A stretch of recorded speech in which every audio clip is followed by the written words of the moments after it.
Welcome to Turn the Page, the official podcast of the Syosset Public Library.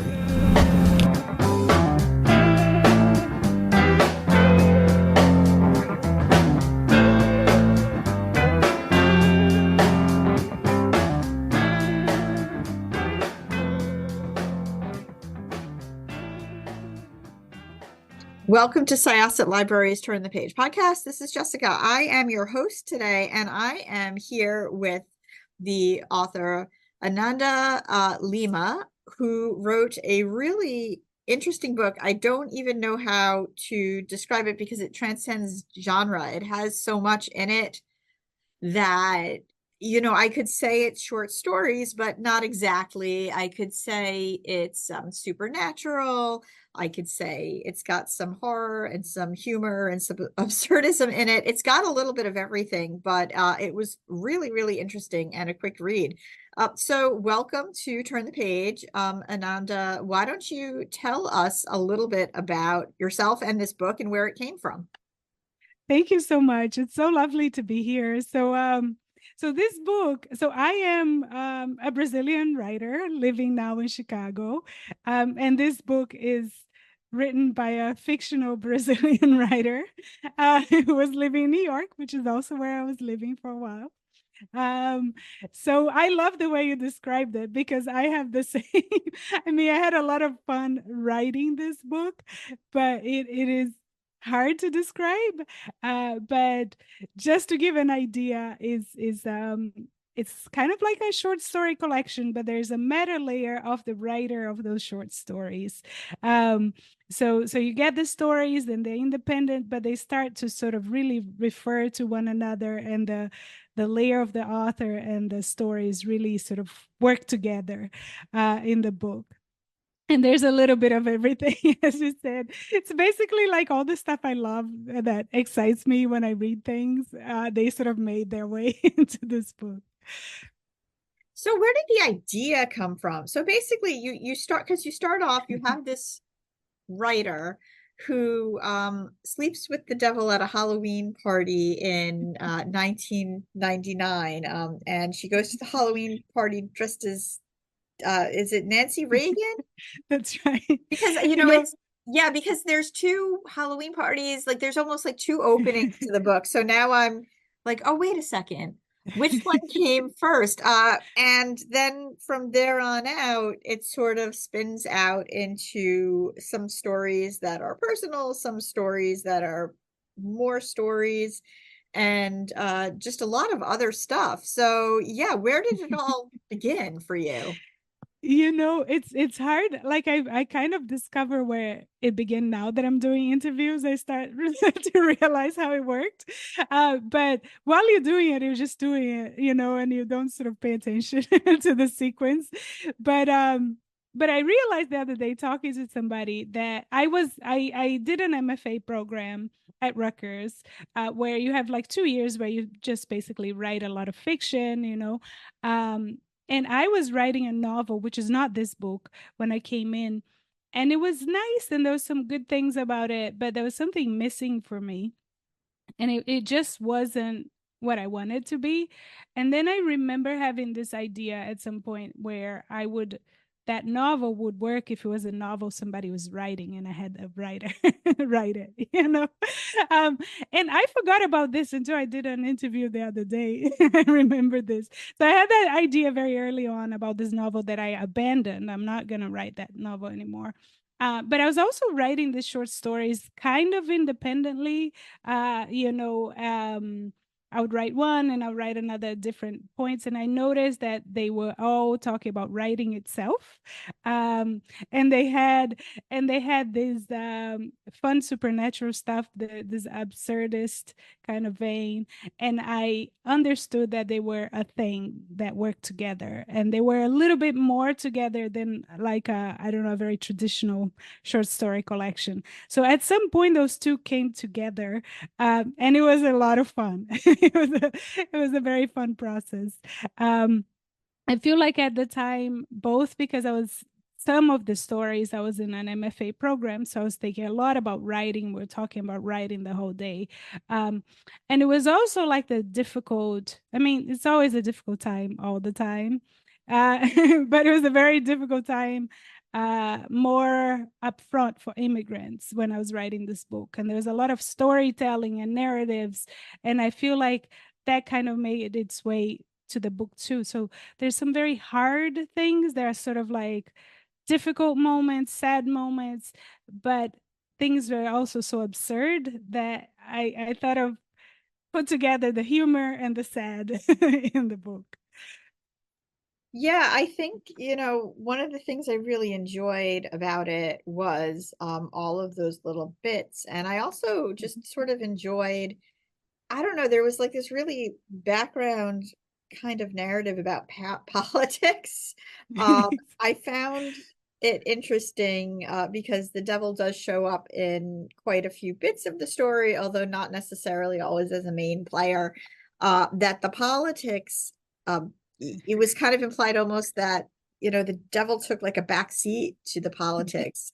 The devil wasn't active. And I think a lot of people who, read these stories or who are familiar with stories that have the devil as a character, they'll expect like the devil's advocate, that he's really in the background pulling all the strings and really active in it. And I kind of just appreciated, yeah, he's there, but to what capacity, and just sort of through the eyes of the author over and over again. Oh, I love that. Exactly. So I love that. That's exactly right, right? So he's there and he has some powers, but it's not 100, he's not like making the whole thing happen, right? Um yes, so I feel like when I was writing this book and the things that interest me that are mixed in there include a lot of the politics and the experience of living through that politics and not being the one pulling the strings, right? But also being part of the current. And also the figure of the devil himself. So I read a lot. Super interesting history of how much the devil gets blamed for stuff, right? Um, so it has a very political role historically, the figure of the devil, and still does today. Um, so those things, I read so much material and I understood that people are so good elsewhere to talk about the history and explain the facts. And also there's a lot of wonderful people who are essayists who write about the politics very well. And I was like, okay, where I am going to come in is this sort of the subjective experience of living in this politics. So that's kind of my devil became its own character, reacting to all these things, but not explicitly sort of bring it to the surface. So it was a very, very fun play into finding where was my voice in all of this, and that's how this character became who he is in there. It was definitely fun to sort of watch as a spectator, I suppose. One can say. But some of the other stuff, and I don't want to give too much away because it really was a very unique book, that I loved about the story was the author's relationship with her parents, some of the strange phenomenon that they experienced, which was somewhat heartbreaking. And, as somebody who watched my own parents age and pass extremely quickly, Mhm. it was very real, even though it sort of like it fit very well within the the craft of the story, I'm just gonna say, uh, because it was woven together very skillfully. But something I have to say, like one thing I picked out of this story that really made me laugh was the fact that you talk about the movie Gremlins 2. I have so many feelings about that movie in particular, probably because it was ridiculous. It really was like the creators of Gremlins kind of going back and sort of going hard on the silliness. It was one of the first movies that I remember that was actually quite meta, um, Yes. and broke the fourth wall a lot.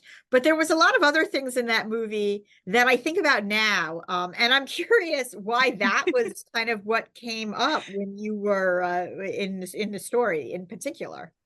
Oh, I love that. So I think, as you said, it's such a ridiculous movie. It's really, really hilariously like, I don't know. They just did whatever they wanted in that movie. And I love Isn't that. I love that about it. it I have to so say, fun? I loved it. It's almost to the point of I think about another movie that kind of did that, but I think I don't know, it depends on what you think. Like Army of Darkness, sort of from the first Sam Raimi Evil Dead movie, it just started gaining more humor. And then by the time they got to Army of Darkness, they're like, listen, Bruce Campbell, you just play up your masculinity to the most ridiculous amount, and this movie's gonna be silly. But Gremlins 2 did it in such a different way. And I feel like that movie just gets overlooked, and it shouldn't. But continue. Right? Yes, I yes. love it. I love it when I find like fellow Gremlins 2 appreciators. It's so fun. It's like very ridiculous. It was not like there's some whimsical expected from the first one, like a little bit, but not that, you know. It's so unexpected. And it's like this like post meta, and they're doing whatever they want. So I feel like there's some parallel to my experience of writing this book because I was having a lot of fun with this book, you know. I feel like as a writer, you know, I had a I did an MFA, I go to conferences, so I understand a little bit. I have some idea of what goes on. But I thought in my mind, I thought this is gonna be a book where I have a lot of fun and I can write some novel later, but I'm gonna have fun here, you know. So that experience reminds me a little bit of the Gremlins too. But the other thing is that because I watched it in Brazil so much, like the character in the book, right? Like, so today it's different because we have internet and cable and all this stuff, right? But when I was like little and or you know, child, teenager, they I only had public TV, and they buy the same movies and they dub them and they repeat them over and over. So that was one of them. So I watched it a lot, and I just admire the silliness, the putting the meta, the sort of very many levels to the jokes, you know. It's a very fun one. So and then now this thing happens, you know, I have the Gremlins Christmas sweater, you know, and I wore it to an event this last Christmas, and people are like, what's that? You know, the younger people. I'm like, what is the Gremlins? You know, so now I feel like really it's like possessive of it, you know, in a good way. So there's a lot to the Gremlins that sort of connect with the book. And I think that story um it was a welcome addition to that story. Yeah. Yeah, absolutely. And again, there are other things just sort of in like, I mean, I don't want to call it a franchise. There's really only been two movies, and there was a TV series, but I don't think it really took off. But one thing I think, like, when I do think about the Gremlins movies, is that it is sort of like a distrust of immigrant story in a way. Right. Because you Yes. come, you know, Billy's dad goes to, I believe it's been so long, Chinatown, and he buys Gizmo for his son. And it's just, again, you know, like, oh, well, on one hand, you know, he shouldn't have stolen him. Actually, he doesn't buy him, he steals him, I think. But on the other hand, like, well, you know, this elderly Chinese immigrant, he brought this Mogwai in, and Right. now we've got, you know, he looked really cute, but now we've got all of these evil gremlins taking over. And it Yeah. is sort of insidious when you think of it that Yes. way, because it is like an immigrant panic story in that particular Yes. situation. I love that you brought, because this is definitely when I was writing that story, I was thinking of both the fly for the transformation and other things, but gremlins, um I was definitely thinking of, but I wasn't bringing it to the surface. So I love that. It's like the both the first one, which is like the shop is so like stereotypical, like it's like not a real person. But with the second one also, they try to contain these people, or like, right, both of them, they try to contain the creatures, and they're like not civilized, and they will bring chaos to the city if they're released. So I was definitely thinking about that when I was writing it, and very, very subtle things. So it's such a fun movie because it has both that and the other thing. So it connects with the story and the book in so many ways, which is great. And there's this speech that Brain Gremlin gives uh, when he mentions like Susan Sontag and all this stuff. In my drafts of that story, I had like the whole paragraph because it's so amazing. And it says about, we just want what you have. We want to be civilized. So it really fits very well with this sort of immigrant fear thing. So I had it there.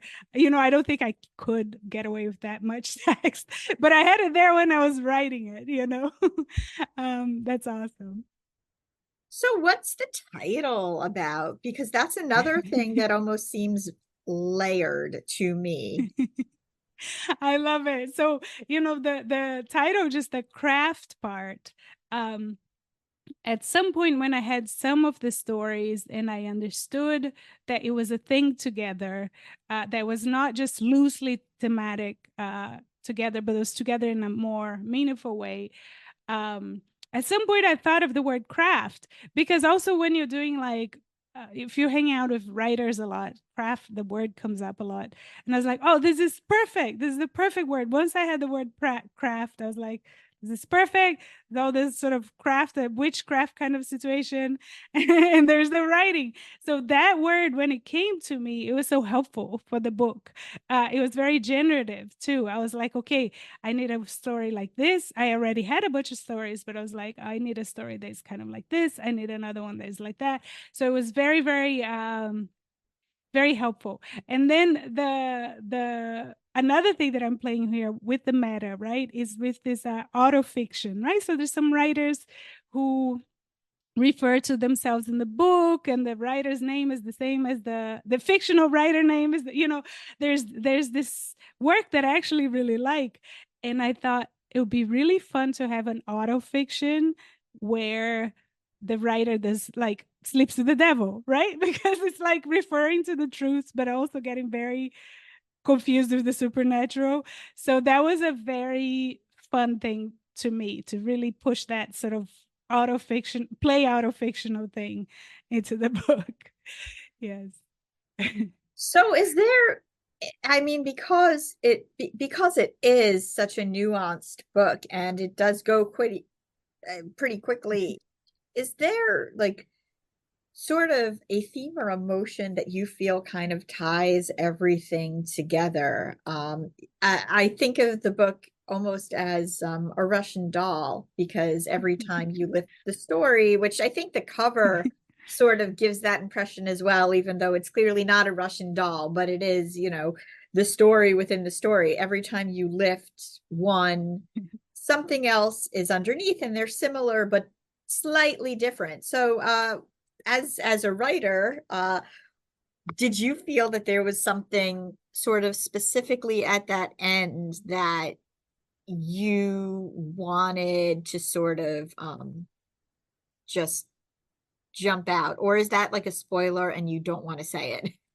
I love that. Thank you, because I feel like I get more words of how to describe from readers, and from, that's beautiful. So I love the Russian doll. I love the cover, which I was completely blown away and surprised. The designer is just amazing. And when they showed me, I'm like, this is perfect. um I feel like it's hard to say that it's just one word, but I would just say, like, in terms of sort of the feeling and the subjective experience or something, it's I feel like there's a lot of sadness and absurd. I feel like when I was writing this, and always, right? But like sometimes you stop and think of things that you hear all the time on the news, and you're like, this is ridiculous if you stop and think about it. I mean, we're used to it, but it's so absurd and ridiculous. All the time we have this feeling, right? So there's this absurd and this sadness, but there's also this joy and awe, and they live together, and you can't unfortunately separate them. So I feel like I want to bring this unsettling that we go through together, but also the other side, and I want them to occur together. And I feel like that was the vibe, and it wasn't like I was thinking of this consciously, but as I was writing, I was like, no, this is working. It's saying some of what I feel. um yes. So do you have another book on the way, or are you going to rest with this one for a little bit? Yeah, so I don't write like super fast or anything.